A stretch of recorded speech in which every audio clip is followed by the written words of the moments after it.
ይህ የምርጥ ገጾች ዝግጅታችን ነው። ዛሬም ከተስፋዬ ገብረአብ የጋዜጠኛው ማስታወሻ መጽሐፍ የመረጥንላችሁን ታሪክ እናቀርባለን። ውድ ቤተሰቦቻችን ቻናላችንን ሰብስክራይብ፣ ላይክ፣ ሼር እንድታደርጉ ሐሳብና አስተያየቶቻችሁን እንድታጋሩን የቻናላችን ሜምበር ወይም ቤተሰብ በመሆን ዝግጅቶቻችንን እንድትደግፉ በአክብሮት እንጠይቃለን።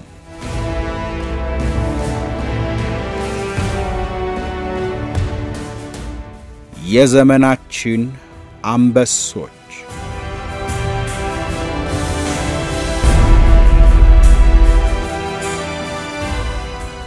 ያጼን ዘመን ሽበት ያጋም ጥጉን ሕይወት የሰማዩን ወተት የንቅርት ላይ ውበት እኔማ ፈጀሁት ብርቱ ጫማ ሆኜ ሲረማመዱብኝ ዘላለም ጨክኝ። አበራ ለማ። ጃንሆይ አንበሶች ነበሯቸው።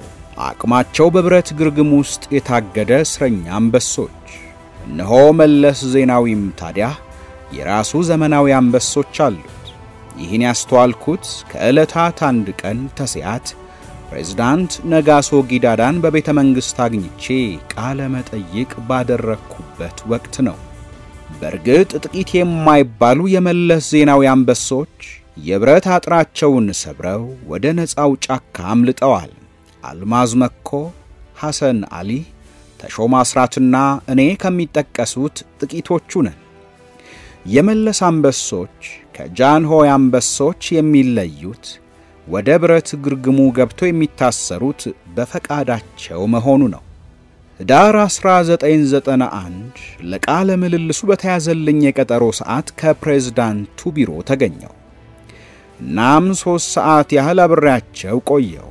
ዶክተሩ ከሰጡኝ ቃለ ምልልስ አይነ ስውሩ ወላጅ አባታቸው ታዋቂ ሚስዮናዊ ከመሆናቸው በፊት በልመና ይተዳደሩ እንደነበርና የ8ኛ ክፍል ሚኒስትሪ ወድቀው እንደነበር የገለጹልኝ በእጅጉ መስጦኝ ነበር። ከአንድ ዶክተር ይሄን የመሰለ ግልጽ ግለ ታሪክ መስማት ይመስጣል። የኢህአዴግን ውስጣዊ ችግር በተመለከተ ግን ዶክተሩ በልበ ሙሉነት መናገር ተሳናቸው። የአራት ጥምር ድርጅቶች ፓርቲ በሆነው ኢህአዴግ ውስጥ የስልጣን ክፍፍሉ ፍትሃዊ መሆኑን ነገሩኝ።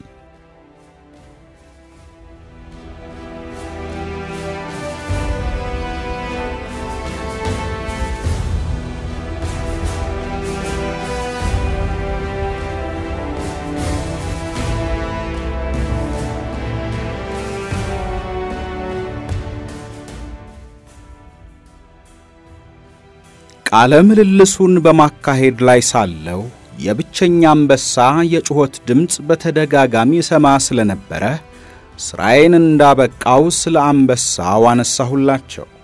የጃንሆይ አንበሳ ነው ሲሉ ነገሩኝ።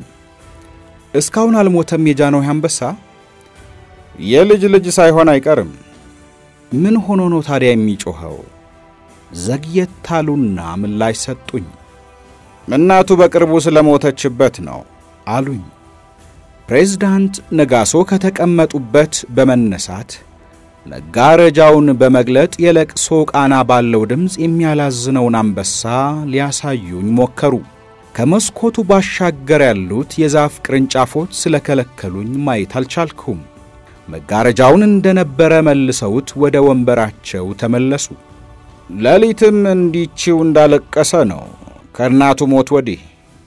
ፋታ ወሰዱናም ጢም አልባ ገጫቸውን እያሻሹ ስለ አንበሳው ጥቂት አከሉ። በርግጥ ሟች እናቱ ብቻ አልነበረችም፣ ሚስቱም ነበረች። አንበሳው ሚስቱንና እናቲቱን በአንድ ቀን አጣ። በምን ሞተች እናቱ ስል ጠየቅኩኝ። በወሊድ። ዘግየት ብዬም ለመሆኑ ትመግቡታላችሁ ስል ጠየቅኩኝ። በቀን 5 ኪሎ ስጋ። ዶክተር ነጋሶ የደመቀ ድምጽ አልባ ሳቅ ካስከተሉ በኋላ እንዲህ ሲሉ አከሉበት። ሚስቱና እናቱን ሲያጣ ብቸኛ ሆነ። ብቸኝነቱ ሊያበሳጨው ይችላል። ብረት ቤት ውስጥ ብቻውን ተዘግቶ ደስተኛ ሊሆን አይችልም። ጥቂት በዝምታ ቆየን። ዶክተር ነጋሶ ምን እየተረኩልኝ እንደነበረ በወቅቱ ልብ አላልኩትም። ነጋሶ የማስታወቂያ ሚኒስትር ሳሉ የቅርብ አለቃይ ነበሩ። መኪናቸውን ሱቅ በር ላይ አቁመው ሲጋራ የመግዛት ልምድ እንደነበራቸው አውቃለሁ። በውበት ካጌጠውና በተክሎች ከተሸለመው የጃንሆይ ግቢ በማያረካ የሥራ ምደባ ተቀምጦ መዋል በነጻነት የመኖር ልምድ ለነበረው አንድ የታሪክ ምሁር የመታሰር ያህል ፈታኝና ከባድ መሆኑን ያገናዘብኩት ቤተ መንግሥቱን ለቅቄ ከወጣው በኋላ ነበረ። ዶክተር ነጋሶ ይሄን የእስር ሕይወት ለምን መረጡ? ለነገሩ እኔስ ነፃ ነኝን? በዓለም ላይ 3 አይነት ጋዜጠኞች አሉ የሚል ነገር አንድ ቦታ አንብቤያለሁ። የመጀመሪያዎቹ እንዴት ልጻፍ ብለው አለቆቻቸውን ይጠይቃሉ። ሁለተኛዎቹ እንዴት ላስብ ብለው ጌቶቻቸውን ያስፈቅዳሉ። የመጨረሻዎቹ ሁለቱንም ጥያቄዎች የሚያቀርቡት ለራሳቸው ነው። እኔ ከሁለተኛው ምድብ አካባቢ የተንገላታሁ ነበረ። ከፕሬዝዳንቱ ጋር ያደረግኩትን የ3 ሰዓታት ቆይታ ያጠነጠንኩኝ ወደ ቢሮዬ ገሰገስኩኝ። ልቦናዬ ሁሉንም ያውቀዋል። የአንበሳ ውጣ የገጠማቸው ዶክተር ነጋሶ ብቻ አልነበሩም፣ ጋዜጠኛውም እንጂ። አባባሌን ለማመን ለዶክተሩ ካቀረብኩላቸው ጥያቄዎች ጥቂቶቹን ማስታወስ ብቻ በቂ ነበረ። ከብሔራዊ ተዋጽኦ አንጻር የኢህአዴግ መንግሥት የሥልጣን ክፍፍሉ ፍትሐዊ ያለመሆኑን አያሌ ተቃዋሚዎች ይገልጻሉና ምላሽ ቢሰጡበት የሚል ጥያቄ ያቀረብኩላቸው የተቃዋሚዎችን ትችት እንዲያስተባብሉ ፈልጌ እንጂ ሐቁን ቢነግሩኝ ኖሮ አላትመውም ነበረ። ፕሬዝዳንቱን ስጠይቅ እየተመካከርን እንጂ በማፋጠጥ መልክ አልነበረም። ዶክተሩን በጥያቄ ማላፋጥጣቸው እንዴት ላስብ ለሚለው ጥያቄ ገና ድሮ ምላሽ ስላገኘሁ ነበረ። ኢህአዴግ አእምሮዬን ገርቶታል። እንደ ኢህአዴግ ማሰብ የሚለው መሪ ቃል የድርጅቱን አባላት እየቀጠቀጠ ይሞርዳቸዋል። እንደ ኢህአዴግ ማሰብ ማለት ግን እንደ ኢህአዴግ ፕሮግራም ማሰብ ማለት አልነበረም። ከዶክተር ነጋሶ ጋር ባደረኩት ቆይታ የኢህአዴግን የሥልጣን ክፍፍል የተመለከተው ዋና አጀንዳችን ነበረ። እኔ ጋዜጠኛ ነኝ፣ ዶክተሩ ፕሬዝዳንት ናቸው። ቃለ መጠይቅ እየተካሄደ ነው። ጋዜጠኛውና ፕሬዝዳንቱ ግን እንደ ኢህአዴግ ማሰብ በተባለው የብረት ግርግም ውስጥ ተዘግቶባቸዋል። ኢትዮጵያ ላይ ሥልጣን ክፍፍሉ ፍትሐዊ ያለመሆኑን እኔና ዶክተር ነጋሶ በዝርዝር እናውቀዋለን። ለምሳሌ የጀነራል ባጫ ደበሌን ዋና ሥራ እንውሰድ። ቀዳማዊ እመቤት አዜብ መስፍን ወደ ለንደንና ጅቡቲ የምትልከውን የጫት ንግድ ሥራ ከማመቻቸት በቀር ሌላ ሥራ እንደሌለው እኔና ዶክተር ነጋሶ አሳምረን እናውቀዋለን። ባጫ ደበሌ ኦሮሞን በመወከል የጄኔራልነት ማዕረግ እንደተሰጠው ዶክተር ነጋሶ ሲነግሩኝ እኔ ስለ ባጫ ደበሌ ዝርዝር ነገር ባውቅም ያንን ግን አላነሳም። አማራን ወክለው የጄኔራልነት ማዕረግ ካገኙት መካከል አንዱ ደግሞ ካሳ ደሜ ይባላል። አማራን ቢወክልም ኦሮሞ ነው። ይህ ሰው በትግሉ ወቅት በኢህአዴግ ሬዲዮ ጣቢያ ግምጃ ቤት ውስጥ ይሰራ የነበረ ጥሩ ሰው ብቻ እንደሆነ እኔና ነጋሶ እናውቃለን። መለስ ዜናዊ እንደ ጃንሆይ የራሱን የሰው አንበሶች በብረት ውስጥ ቆልፎ እንደሚያሰራ እያወቅን እንዳላወቅን እንሆናለን። ዶክተር ነጋሶ ፍትሐዊ የሥልጣን ክፍፍሉን እንዲህ ሲሉ ነበር ያብራሩት። ኢትዮጵያ 9 ጄኔራሎች አሏት።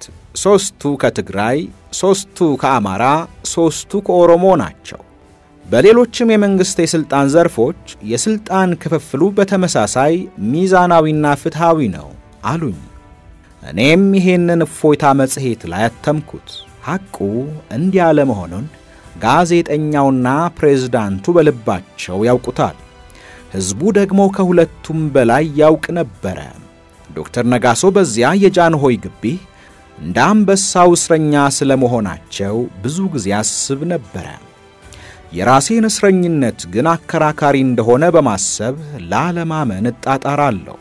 እኔ በግሌ እስረኛ ከሆንኩ ከእስር ቤት መውጣት ይኖርብኛል የሚል ሙግት ከራሴ ጋር በመግጠሜ ሙሉ በሙሉ የማምንበትን ሐሳብ የያዘውን የቡርቃ ዝምታ የተባለውን መጽሐፍ ጻፍኩኝ። ያን መጽሐፍ የጻፍኩት በየዕለቱ ተሰያት ደብረ ዘይት ሆራ ሐይቅ ዳርቻ እየተመላለስኩ ሲሆን በተወለድኩበትና ባደግኩበት ሐይቅ ዳርቻ በተቀመጥኩ ቁጥር ነፃነት ይሰማኝ ነበረ። ወደ እፎይታ መጽሔት ቢሮ ስመለስ ደግሞ አንበሳውን እሆናለሁ። አቅሙን ብረት አግዶት የሚያላዝን ደካማ አንበሳ፣ አንዱ ጥርሱ የዶሎደመ ክንዱ የደከመ ብረት ውስጥ የተቆለፈበት አሻንጉሊት አንበሳ።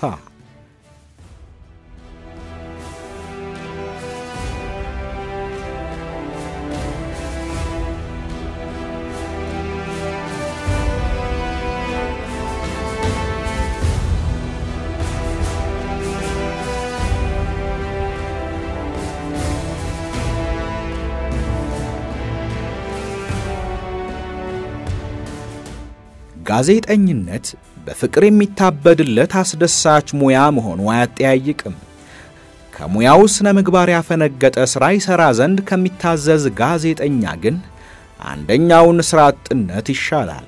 ከኢህአዴግ ጋር በቆየሁባቸው የሥራ ዘመናት የተቆለፈበት ዱልዱም አንበሳ ላለመሆን በራሴ በኩል ጥቂት መሞካከር ያልቀረም። መለስ ዜናዊ መልስ በኪሱ እንዳልተባለ ከኢትዮ ኤርትራ ጦርነት ዋዜማ ጀምሮ ጋዜጠኞችን እንደ ጦር ይፈራ ጀምሮ ነበረ።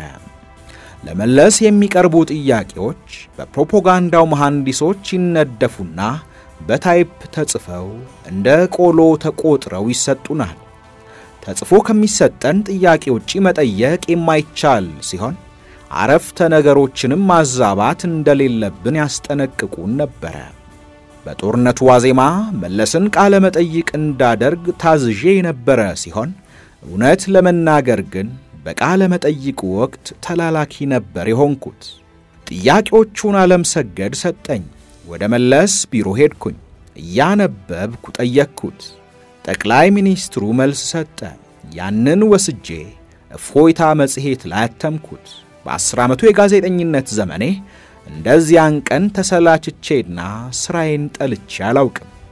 ችሎታ አለኝ ብሎ ለሚያምን ጋዜጠኛም ይሄን መሰል ሥራ መስራት ሞራልን የሚነካ ነበረ። ከጦርነቱ አዋጅ በኋላ ይሄን መሰል ሁኔታ እየተደጋገመ ሄደ። ቀደም ሲል ይሄን አይነት ድርጅታዊ ጋዜጠኝነት ሥራ የሚሰሩት ሴኮና አትክልቴ የተባሉት ነበሩ። ከጦርነቱ ዋዜማ ጀምሮ ግን ያለ ምንም ረፍት ለሁላችንም ጥያቄዎች ማደል የተለመደ ሆኖ ነበረ። በጦርነቱ አጋማሽ ላይ አንድ ቀን ዓለምሰገድ ቢሮ ጠራኝ። ከሰዓት 9 ሰዓት ላይ መለስን ቃለ መጠይቅ ታደርጋላችሁ። ጥያቄዎቹም እነዚህ ናቸው። እጅህን ታወጣለህ፣ እድል ከተሰጠ ቀጣዮቹን ጥያቄዎች ትጠይቃለህ። እንደዚህ ሲል ነበር ቃል በቃል ያዘዘኝ። መለስ ቢሮ 9 ተኩል ላይ ደረስኩኝ። ቃለ መጠይቁ ስለተጀመረ መግባት አትችልም ተብዬ ተከለከልኩኝ። ለዓለምሰገድ ደወልኩኝና እንዳልገባ ከለከሉኝ ስል ነገርኩት። ስንት ሰዓት ደረስክ ሲል ጠየቀኝ። 9 ተኩል። 9 ሰዓት ነው ያልኩህ። 9 ተኩል ያልከኝ መስሎኝ ነበር። ዓለምሰገድ ጥቂት ጸጥ ብሎ ቆየና በዚህ ጉዳይ ላይ ሌላ ቀን እንነጋገርበታለን ብሎ ተቆጥቶ ስልኩን ዘጋ። ዓለምሰገድ ለመጀመሪያ ጊዜ ኃይለ ቃል ተናገረኝ። ከዚያ በኋላ ዓለምሰገድ መለስን በቡድን የመጠየቅ ሥራ ላይ አሳትፎኝ አያውቅም። የቴሌቪዥኑ ሥራ አስኪያጅ ተሾመ አስራት እንደ ገመድ የረዛዘሙ አረፍተ ነገሮችን የያዙ ጥያቄዎች እየተሰጡት ጥያቄዎቹን በቃሉ ለመያዝ እየተቸገረ እንደ ተለማማጅ ጋዜጠኛ ሲደነቃቀፍ በቲቪ መስኮት እያየነው እናዝን ነበረ። ከመንግስት ጋር በነበረን የቅርብ ግንኙነት እፎይታ መጽሔት የግል ሚዲያዎች የሚያገኙትን ኢንፎርሜሽን የማግኘት እድሎች ነበሯት። በአንጻሩ ደግሞ ጉዳቱም ከፍተኛ ነበረ። ለአብነት የጀነራል ኃየሎም ገዳይ የነበረው ሰው ከመረሸኑ በፊት በብቸኝነት ቃለ መጠይቅ እንዳደርገው ተፈቅዶልኝ ስለነበረ የመጽሔታችን ሽያጭ ቁጥር ከፍ ብሎ ነበረ። የአዲስ አበባ ዩኒቨርሲቲ ፕሬዝዳንት የሆኑትን ፕሮፌሰር አንድሪያስ እሸቴን ቃለ መጠይቅ እናደርግ ዘንድ በግድ ስንታዘዝና ፎቶአቸውንም ሽፋን ላይ እንድናትም ስንገደድ ደግሞ መጽሔታችንን የሚገዛን አተን ለኪሳራ ተዳርገን ነበረ።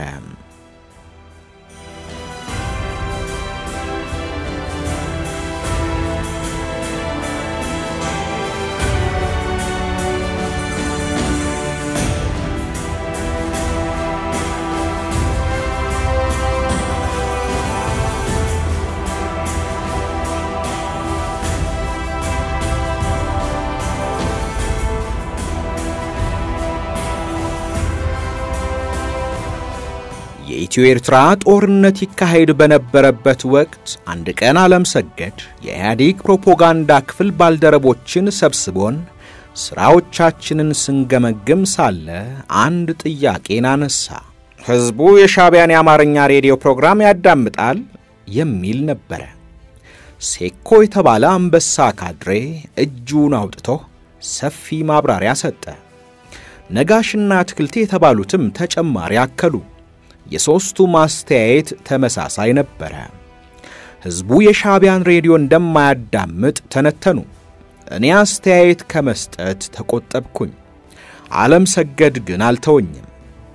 አስተያየት ስጥ እንጂ በሚል በአገጩ ምልክት ሰጠኝ።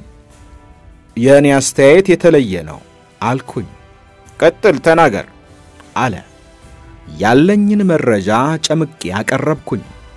ህዝቡ የሻዕቢያን ሬዲዮ ፕሮግራም የሚያዳምጥ ይመስለኛል አልኩኝ። ህዝቡ የሻዕቢያን ሬዲዮ እንደሚያዳምጥ ፒያሳ ቲሩም አካባቢ ማለዳ ላይ ቡና ስንጠጣ ከማገኛቸው ሰዎች መገንዘቤን አብራራው። ህዝቡ የሻዕቢያን ሬዲዮ የሚያዳምጠው ሻዕቢያ ስለ ወያኔ ብዙ ሚስጥሮችን ያውቃል ብሎ ስለሚገምተው መሆኑን አከልኩኝ። በተለይ በትግራይ የሚካሄደውን የልማት ሥራ ከሌላው የኢትዮጵያ ክፍል ጋር ያነጻጸሩ ስለሚያቀርቡ የሁመራና የጠለምት መሬቶች ከጎንደር ተቀንሶ ለትግራይ ተሰጠበትን ምክንያትም እየተነተኑ በማቅረብ ላይ ስለሆኑ አያያዛቸው አደገኛ መሆኑን ገለጽኩኝ። ህዝቡ የሻዕቢያን ሬዲዮ አያዳምጥም የሚለው የነነጋሽ መረጃ አጠራጣሪ መሆኑንም የግል አስተያየቴን አከልኩኝ። ሴኮና ነጋሽ በተቃውሞ እጃቸውን አወጡ። ዓለምሰገድ እድሉን ለሴኮ ሰጠ። ተስፋዬ ቲሩም አካባቢ ያገኘው የሚለው ወሬ ህዝቡን አይወክልም። በመሰረቱ ቲሩም የሚሰበሰቡት ትምክህተኞችና ባለፈው ስርዓት ጥቅማቸው የተነካባቸው ኢሰፓዎች ናቸው። በርግጥ ሻዕቢያ ስለ ሁመራ መሬት እየቀሰቀሰ ነው። ህዝቡ ግን ደግ አደረገ፣ ምን አገባህ ቀንተ ነው የሚል ምላሽ እየሰጠ ነው። ትናንት በአጋጣሚ በዚህ ጉዳይ ከአባቴ ጋር እያወራን ነበር። አባቴ ዓለምሰገድ አቋረጠው። ነጋሽ ተጨማሪ ብሎ ቢጮህም እድል አልሰጠውም። ራሱ ቀጠለ። አስተያየቱ በቲሩም የተገደበ ነው ወይስ ስፋት አለው የሚለውን እዚህ እንደምድመው። ከደህንነት መስሪያ ቤት አካባቢም ተመሳሳይ ጥቆማ ስላለ መረጃውን ይዘነው እናልፋለን ብሎ ወደ ሌላ አጀንዳ ተሸጋገረ። በፕሮፓጋንዳው ዙሪያ የተከማቹት አንበሶች አብዛኛዎቹ አለቃን የሚያስደስት ነገር እየገመቱ መናገርን የለመዱ ነበሩ። ብዙውን ጊዜ ይሳካላቸዋል። በተለይም የህዝብ አመለካከት ላይ ስንወያይ ሩብ ያህል እንኳን እውነት አንነጋገርም። ሴኮ የተባለው ሰው የህወሓት አባል ቢሆንም አማራ ነው። ወደ ብአዴን እንዲገባ ተጠይቆ ባለመስማማቱ የግል ጋዜጦች ፎርጅድ ትግሬ የሚል የፈረስ ስም ሰጥተውታል። የህዝብ አስተያየት ስንጠይቅ ቢያንስ ሴኮ አባቱን እንደ ምንጭ ይጠቅሳል። ብዙውን ጊዜ ግን ምንጭ አይጠቅስም። አንዱ እጁን ያውጣና ህዝቡ ኢህአዴግ አለኝታዬ ነው የሚል ጠንካራ እምነት አለው ብሎ አፉን ሞልቶ ይናገራል። ዓለምሰገድ ይሄን የመሰሉ አስተያየቶችን በደስታ ሲያስተናግድ እያስተዋልኩ አዝን ነበረ። ህዝቡ ኢህአዴግ አለኝታዬ ነው ብሎ የተናገረው የት ነው? መቼ ነው? ስንት ናቸው የሚታወቅ ነገር የለም። ሴኮ አባቱ ቤት ቢራ ተጋብዞ ሄዶ አባቱ የነገሩትን ይዞ የአማራው ህዝብ እያለ ያቀርባል። ፐርሰንቶችን እንደፈለክ መጥራት የተፈቀደ ነበር። ወይን የተባለውን ጋዜጣ ያዘጋጅ የነበረው አትክልቴ በተለይ የዚህ አይነት በሽታ ነበረበት። 90% ህዝቡ ይሄን ደግፎታል ይላል። 10% ጥቅማቸው የተነካባቸው ይላል መልሶ። በምን ዘዴ ለካው? ይህ ጥያቄ አይነሳም። አትክልቲ ተሳስቶ እንኳን 95% ወይም 85% ሲል ሰምቼው አላውቅም። 10 ዓመት ሙሉ 90ና 10%ዎችን በንግግሩ መሃል ይገለገልባቸው ነበረ። ብዙውን ጊዜ ፐርሰንት እየደረደሩ ረጃጅም ዲስኩርስ ያሰሙ እንቅልፍ ይጫጫነኛል። ከመተኛት ለመዳን ማስታወሻ የሚይዝ መስዬ የግል ሥራዬን እሠራ ነበረ። አንዳንድ ጊዜ ዓለምሰገድ ክፉኛ ይናደዳል። ሲዘበራርቁ አንገታቸውን እየያዘ ያፋጥጣቸዋል። አስከፊ ቃላትን ጭምር እየተጠቀመ ያዋርዳቸዋል። በዚህ ወቅት እኔ በጣም እዝናናለሁ። አንድ ቀን ነጋሽን ቲቪ ላይ መታየት ትወዳለህ? ቲቪ ያለ ካሉ ግንባር ቀደም ነህ ሲለው እኔ ሳቄን መያዝ አልቻልኩም። ዓለምሰገድ እውነቱን ነበረ። ነጋሽ ልክ እንደ ጃንሆይ አንበሳ ዓለምንም ምክንያት ቲቪ ላይ ብቅ ይላል። በሁለት ተከታታይ ዜናዎች ላይ በአንድ ቀን በተፈጸሙ ድርጊቶች ላይ እንዴት ሊገኝ እንደሚችል ሚስጥሩን ለመረዳት አስቸጋሪ ነበረ። በምረቃ፣ በኮንፈረንስ፣ በግብዣዎች ላይ ፈገግ እያለ ከፊት ይታያል። አብዛኛዎቹ የፕሮፓጋንዳ አንበሳ ካድሬዎች የችሎታ ማነስ በሚፈጥረው ፍርሃት የሚሰቃዩ ነበሩ። ችሎታ እንደሚያጥራቸው ማመን አለመፈለጋቸው ደግሞ ስቃያቸውን ያባባሰ ቁጡና ክፉ የሆኑ ዘንድ ይገፋፋቸዋል። ይበልጡናል ብለው በሚያስቧቸው የበታች ሰራተኞቻቸው ላይም በጥላቻ ይዘምቱባቸዋል። አንበሶቹ ካዳበሯቸው አስገራሚ ልማዶች መካከል ዓለምሰገድ የተጠቀመባቸውን ሐሳብ የያዙ ቃላት መጠቀምና የሱን ንግግሮች አስረዝሞ መድገምን ነበረ። ዓለምሰገድ በየ3 ወሩ እንደ ሁኔታው ይሰበስበናል። ነጋሽና አትክልቲ ደግሞ በየወሩ ይጎልቱናል። በዚህ ሂደት የዓለምሰገድ ቃላት እንደ ገብስ ይፈተጋሉ። ፖለቲካል ሄጂሞኒ ያለ እንደሆን ሳምንቱን ያቺ ቃል ትጠናለች። ዴቨሎፕመንታል ስቴት የሚል አዲስ ቃል ብቅ ካለ በዚያን ሰሞን ሌላ ወሬ የለም። ግልብ ዕውቀት ይዘህ እንደ ዶቅዶቄ መንዶቅዶቅ ነው። ቃላት ይለቀማሉ።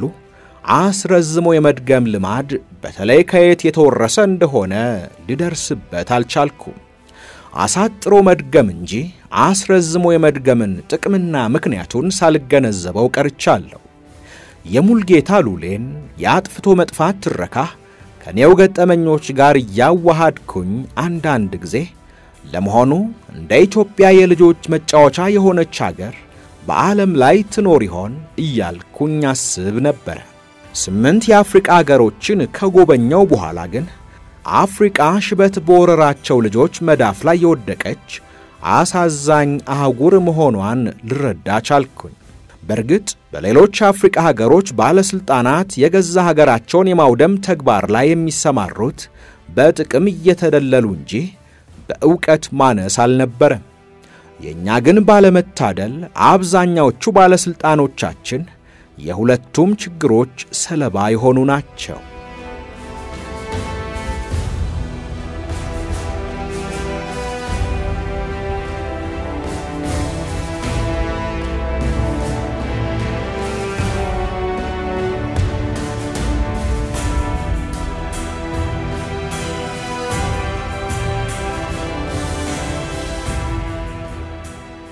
ውድ የኢትዮሜዳ ቤተሰቦች በምርጥ ገጾች ዝግጅታችን የጀመርንላችሁ ታሪክ አላበቃም።